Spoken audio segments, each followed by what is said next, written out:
What's up, everybody? Welcome back to another video. I'm super excited today to bring on Chris Walden, a fantastic arranger, composer. He leads a big band. He's arranged for many, many artists. So first of all, I just wanted to thank Chris for jumping on today with us.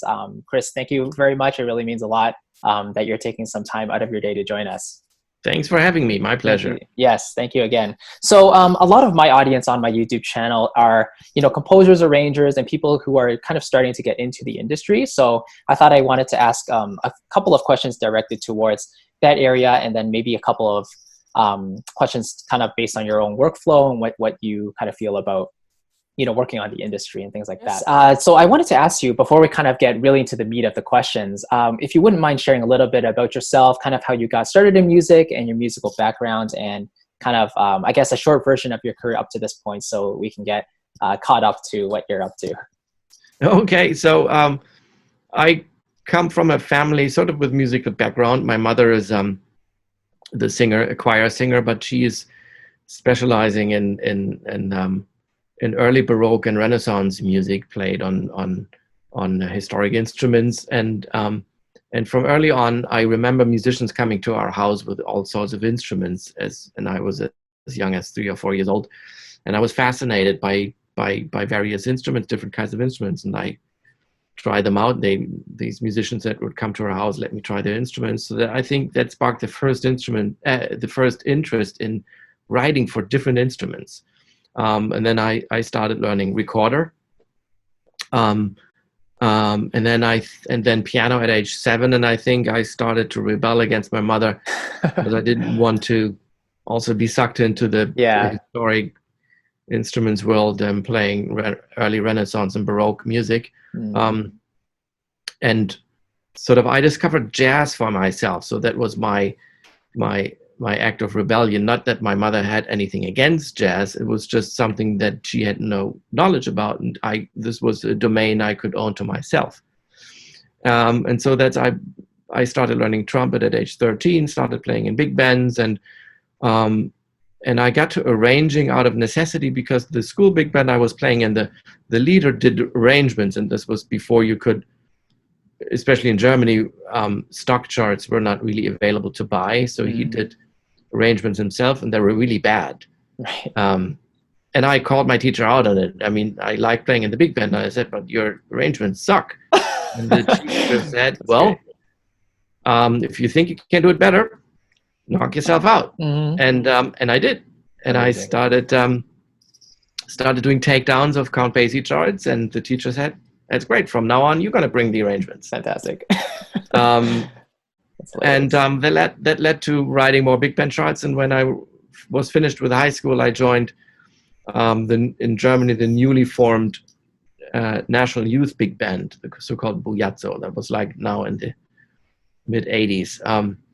And the leader of that band was a guy named Peter Herbolzheimer, who was the predominant German or even European big band leader. And he saw, I was joined as a trumpet player, but he saw my interest in big band writing, and he took me under his wing and encouraged me to write. And I was his assistant arranger on many of his projects until I got my own projects to write arrangements for a lot of German radio big bands at the time in the 80s and 90s. And even before I went to music school, I then moved to Cologne to major in composition and minor in conducting at the Music Conservatory in Cologne. But I have to say that all I know today about arranging and writing, composing music, I learned on the job. I didn't really learn in school. The school was, the conservatory was a great hangout. It was a great place to network and play music with other musicians. But as far as really substance for that, what I'm doing, arranging, I didn't really learn there. And it's not... And it was just because at the time, those teachers were not really qualified to teach that kind of stuff. Right. So I kind of learned it on the job, and I was the only one in my class that was already making a living as an arranger. Fantastic. And then I got more into, to make it not drag it not too long, I did a lot of arranging for radio symphony orchestras and radio big bands all through my 20s, and I got into film scoring and scoring for television, and I scored a lot of films and TV movies all throughout my 20s. And by the time I was my late 20s, by the time I was 29, I discovered that I had kind of accomplished everything there is to do in Germany as far as scoring films and arranging, and also the aesthetic of film music was not one that I was particularly happy with in Germany. By the mid-90s, the producers and directors wanted minimalistic music that doesn't show too much emotions, because Germans have a problem with showing emotions anyway. And the budgets were not really big, and I wanted to write lush, emotional, big Hollywood-style film music. And since that was not in demand in Germany, I thought, oh, screw you, I'm going to go to a place where this kind of music is in demand, where I have an opportunity to write this kind of music, and that was Los Angeles. So very cool. By the age of 29, I packed up my things and came to Los Angeles. Amazing. Yeah, no, that's fantastic. Sorry, I wanted to ask you based on that, because you brought up the point that you know, you went to school for music and to the conservatory, and you met some people there, but you know, your chops really came when you were working outside of the school. Yeah. So that was one of the questions I kind of wanted to address later, but I was curious, for those up and coming arrangers or composers who want to get gigs and, you know, start working in this composing arranging industry, how important do you think it is to go to school for that certain program that they want to, you know, go for? Should they only go for a certain professor or a certain curriculum, or do you think it's more important to really just put into practice the skills they want to do and try to find the gigs, like maybe online, or get to know people in person? I'm sure at this point you have some views on that. It really depends on the school, and the reason why I say I didn't learn that much at my time at school is because the most important factor that you need when you're learning to write music was missing, and that factor is having your music played by musicians. And in my time, in my school, we would write, our professor would give us something, an assignment, and we would write it, and we would then turn it in, and he would look at the score and say, that's not going to sound great, or that sucks. Or he would critique us based on looking at it. Yeah. But that's not how you learn how to write music. You learn from the feedback when you have it played, and then you have it played by an ensemble, and then you hear what's not working. Oh yeah, it sucks because I did this and this. Oh yeah, and it's really hard for the players. They have a hard time playing this, or this is out of the range, or this the alto saxophone really doesn't sound that great when it's that high. You have to listen this. You have to experience it yourself. You don't learn from it if a teacher tells you, no, that's not going to sound great. Why it's not going to sound great? It's just, for now, it's just like dots on a piece of paper. Yeah, they don't sound any. So, and nowadays, and as long as you have ensembles, and as long as your music gets played, then you learn, and then you know how to adjust for the next time. And if a school can provide that, then certainly, then please, and then it's actually, then I would totally recommend go to school, because then you actually get the opportunity to get your music played that you probably otherwise wouldn't. I was in the fortunate situation that I was thrown into the cold water at the right time, and I actually had to learn on the job. I couldn't really screw up, but I learned from, and I would always write as long as I felt it was safe. That's going to sound right, and then it was recorded, or for Peter Herbolzheimer, and then cool, that went great, and then next arrangement I tried a little further, just so I carefully expanded, became more experimental, and tried out more things. Yeah, no, it's really interesting you bring that up, because like late last year was when I wrote my first chart. It was like a Christmas medley of sorts, and I was very fortunate because my former high school, they were looking for like a new piece to play. And so when I brought it to them and they rehearsed it, they were kind of around high school level. So not super advanced, but yeah, it taught me a lot about, you know, what the player's limits are and what, you know, the instruments can really do. So yeah, no, that's very interesting. As an arranger, you know, when you're writing like a new arrangement, what kind of underlying principles do you tend to follow? Do you have any I guess predetermined kind of guidelines that you tend to follow, like staying simple or trying to serve the song as best as possible, or kind of what's your thought process when approaching like a brand new arrangement for the first time? So when I'm writing a brand new arrangement for an artist, actually the number one principle is not really to serve the song, is to serve the artist. What kind of arrangement for the artist is right. So, because there are many occasions where I'm asked to write an arrangement that I've arranged before, Right. especially on Christmas albums, because we tend to record the same 12 songs over and over again. Yes. So if the artist wants to record Winter Wonderland, I'll even though I have had arranged it a few times already, I try to come up with a new arrangement that's right for this artist that I'm currently working for. Makes sense. Yeah. So basically, I guess it depends on like the artist's vision and what they're looking for, and then I guess you work according and to the artist's vision or the producer's vision. Sometimes that differs a little bit. Sometimes the artist has less of a vision than the producer has more of a vision, and sometimes they're both, and they fight over it, and then I figure out the middle of it. Perfect. That makes sense. So when it comes to arranging your I guess symphonic or even big band stuff, does your approach really differ when it comes to writing for a vocalist versus an instrumentalist, or if it's just an instrumental piece in general? Oh, absolutely, yeah. Because I mean, when you're writing for a vocalist, first of all, you have a lot of parameters already given. Yeah. Which is the range of the vocalist, the key he's going to sing, or he or she is going to sing it in, the tempo, and also the timbre of the voice. For example, if it's someone like Michael Bolton, who has a very distinctive voice and timbre, I would write differently than someone who cannot belt as loud. Sure. Very interesting. Yeah. And when you're writing instrumental music, you have less parameters and you have more creative freedom. I see. That makes a lot of sense. When it comes to like writing symphonic music, especially when you're writing those arrangements, the lush Hollywood scores and things like that, they use all those orchestral sections to great effect.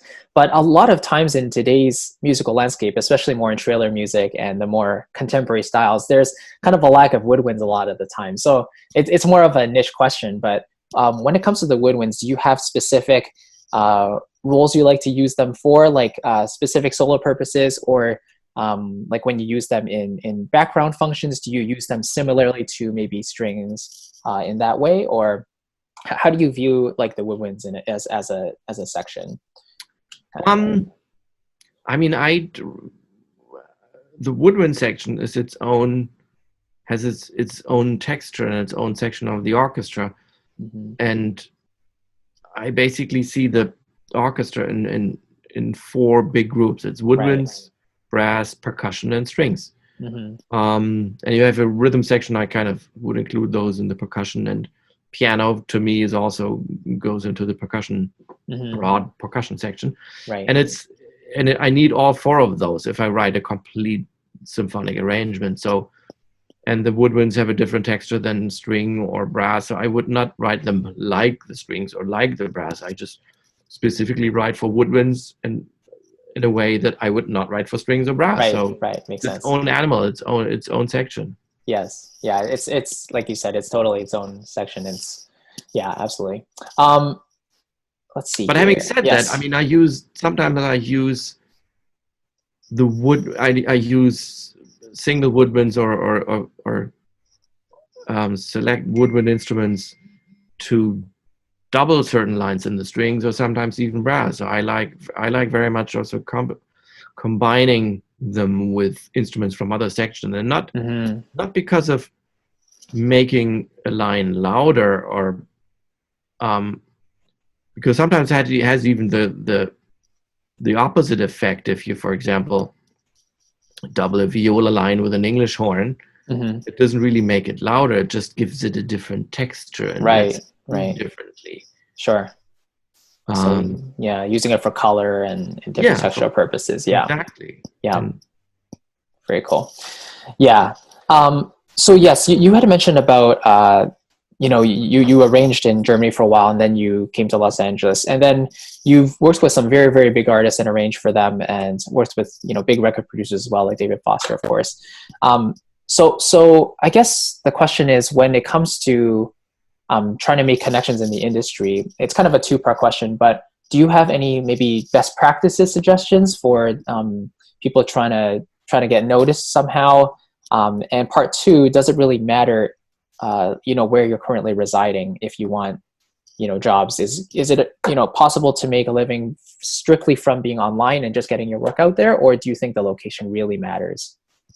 Well, I think up to March of this year, right? Yeah, it did. I think it did matter some, even though for the past few years, technology has really evolved to that we can all do this online, but still, again, up to pre-COVID, I think it was still important to network in person,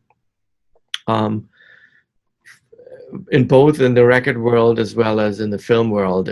Personal connection is always more than a Zoom meeting. Yes.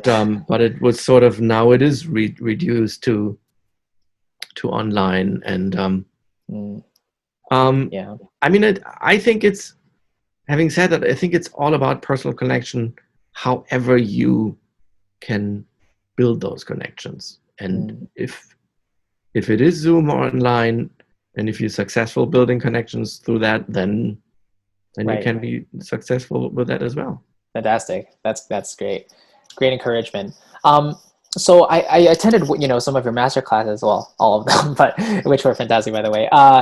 And the business one, I remember you saying specifically that you work for quite a few hours a day in your studio, no matter what's happening. You dedicate a specific block of time to doing that. Yes. And so for me, that shows me like it's not only it relies on inspiration and everything, but it's also an exercise that you need to keep on honing your skills. So for those people who maybe sometimes lack motivation or are lacking ideas, do you believe in just doing it no matter what, so you can get the bad ideas out, or what is the benefit of continuing to practice every single day, even if you don't feel like it?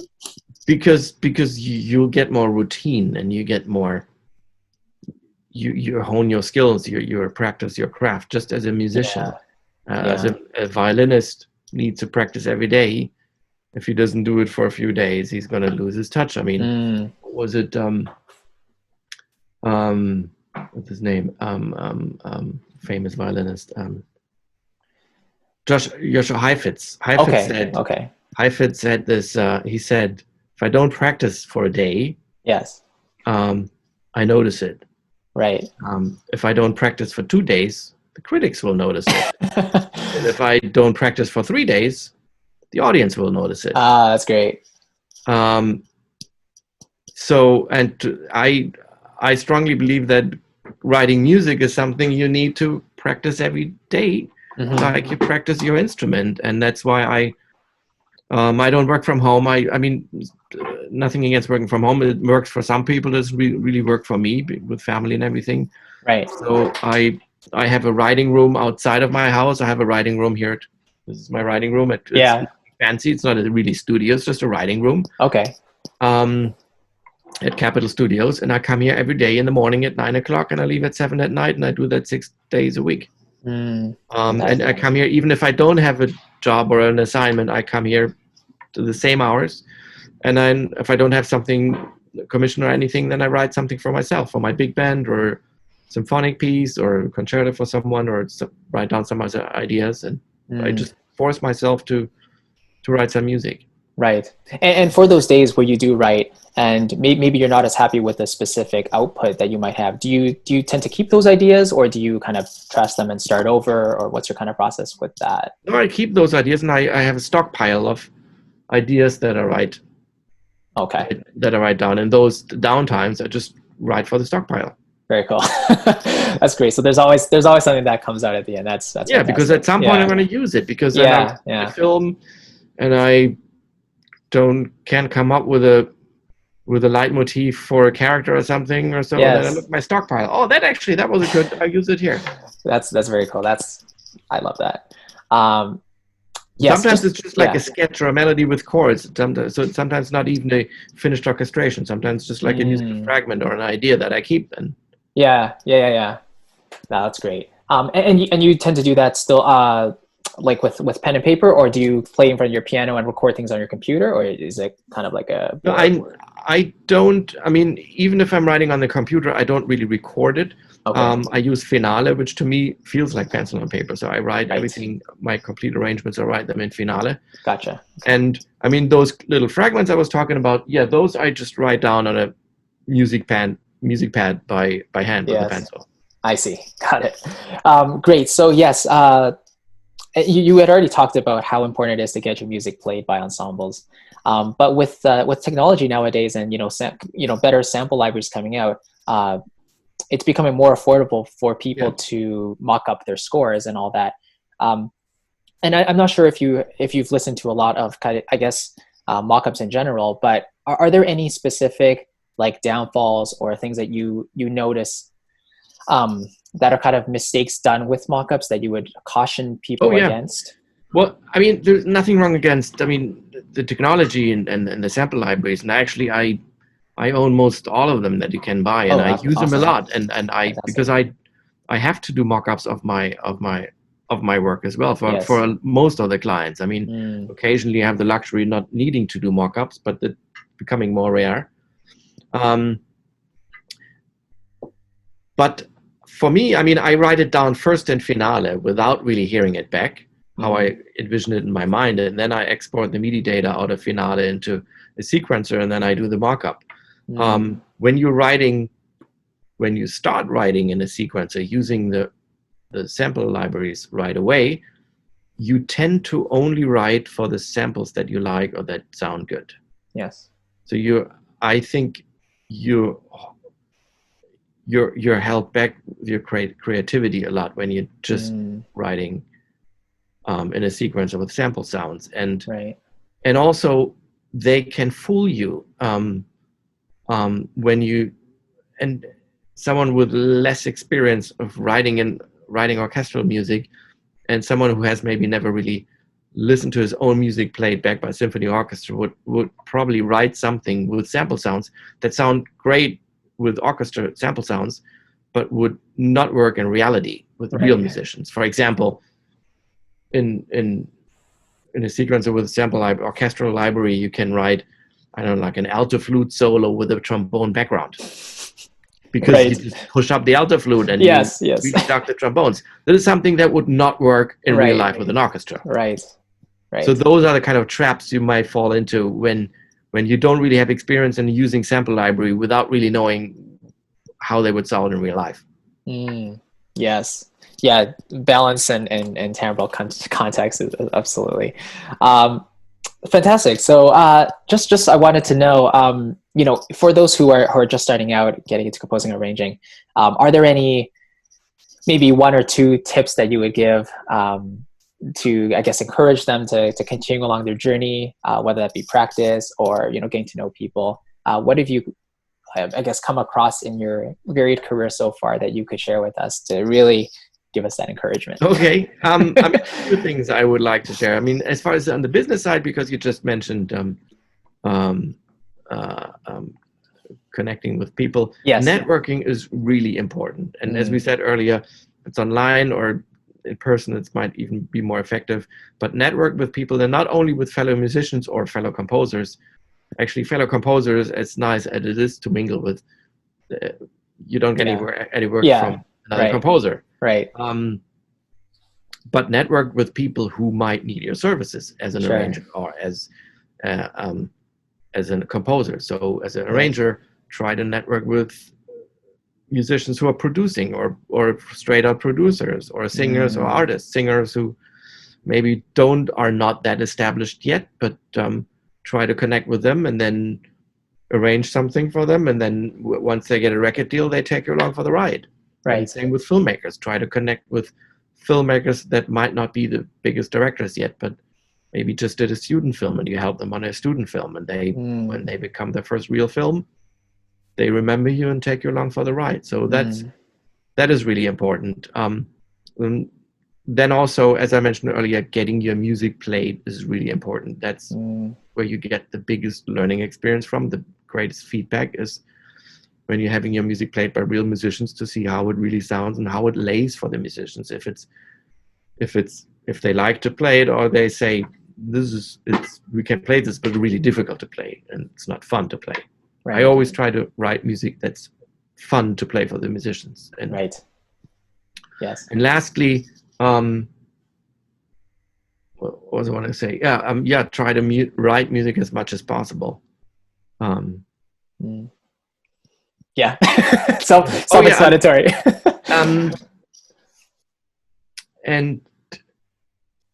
And also don't be afraid to, when you're starting out, to copy other composers or arrangers in their style.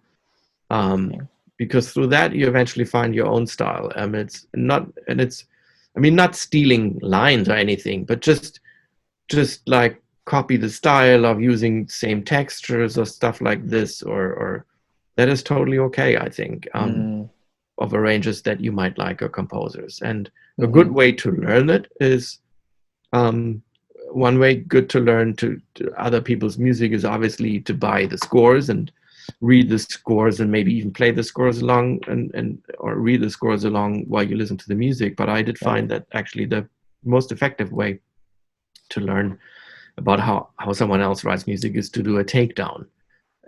It's even more efficient than looking at the finished score. Right. Creating your own score from what you hear. Right. That way you can really get behind the music, behind the stuff that person wrote. Very interesting. Yeah. And I did that a lot because a lot of these scores were not available. Yes. And I wanted to find, that sounds really, how did he do that? So sat down, and at that time was before computers. I had a reel-to-reel tape machine, and could slow down stuff and speed up or whatever. Yes. And I would do a takedown of a certain passage or the whole arrangement. I learned tremendously by that. Right. And as a follow-up to that, I have to say I'm a big fan of the way you arrange, both for big band and for symphony orchestra. So I'm curious as to your influences growing up to your particular style, and if maybe you could recommend some listening resources for us. Yeah. So I think my big influences in big band were arrangers that wrote for the Basie Big Band, Neil Hefti, Seminestico, but I also found fascinating and studied scores and the takedowns of people who wrote a little bit more adventurous, like Thad Jones or Bob Brookmeyer, Bill Holman. Those are people that influenced me, I think. And it's on the orchestral side, I think my number one influence is actually Klaus Ogerman. Okay. Very interesting. But also Jeremy Lubbock, Johnny Mandel. Right. And classical composers a lot. Mostly Brahms, Stravinsky,